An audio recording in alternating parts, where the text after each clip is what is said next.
Welcome to Study Loop. So in this problem, we have compression of the air inside the engine of the sport car, Ferrari sport car, and this compression is very quick. This is happening very quickly, and there is not enough time to change heat with the surroundings due to compression. So this type of compression will be an adiabatic compression. And since we have a compression for the part A of this problem, we are supposed to draw our pressure volume diagram. So we know that the volume is being decreased, and we know that by decreasing the volume, we are increasing the pressure. So we can sketch this like this. For example, this is the some larger volume. We'll say it V2 because it is larger, but this is the initial volume. And here we have the volume V1 that is after compression. This is smaller volume. Here we have smaller pressure. This is the initial pressure. This is P1, and then this pressure goes up and becomes the pressure P2. So we have initial point right here and the final point right here. The transition will be a curve, very small curve that goes in this direction. So this is 1, this is 2. And this here is exactly how the pressure volume diagram would look for this kind of adiabatic compression. Next, we need to find the temperature. So this is for the part B of this problem. And for the part B, we need to find the final temperature, since after the compression happens inside the engine, the temperature changes as well. And we have some starting initial T1 V1 and final T2 V2. It goes like this. So we will use the relationship between volumes and temperatures for the adiabatic processes that is given in the textbook. So this is T1 V1 on gamma minus 1.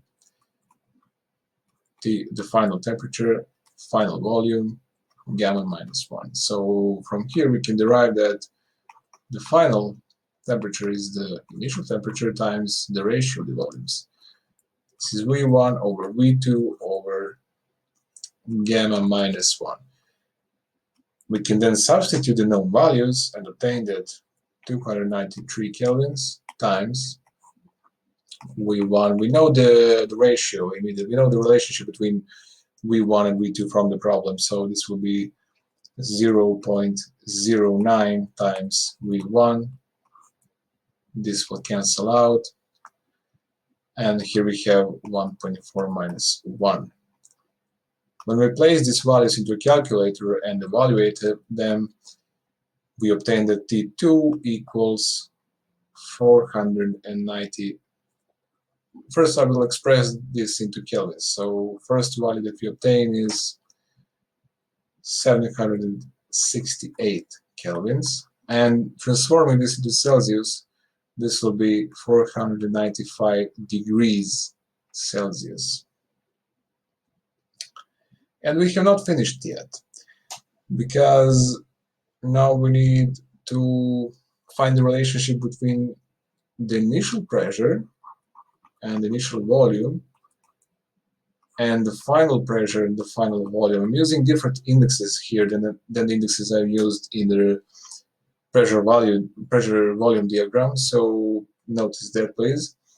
And so here, if the index 2 means final, the index 1 always means initial. And now we can use also a textbook given equation for the adiabatic process that says that initial pressure times the initial volume on gamma equals the final pressure times the final volume on gamma. So from here we can derive that the final pressure is actually the initial pressure times the ratio of the volumes simply on gamma. We can then substitute the known values. P2 equals 1 atmosphere times the ratio V1 over 0.09 times V1. This will cancel out, and out here we have 1.4. Placing these values into a calculator, we obtain that the value for the final pressure is going to be P2 equals 29 atmospheres. So from these results we can see that during this adiabatic compression, usually this compression is induced by a combustion. This is a controlled explosion that goes inside the engine. So this compression process is adiabatic and it's very quick, and the temperature will rise quickly and the pressure will increase as well, but the volume inside the usually cylinders will decrease.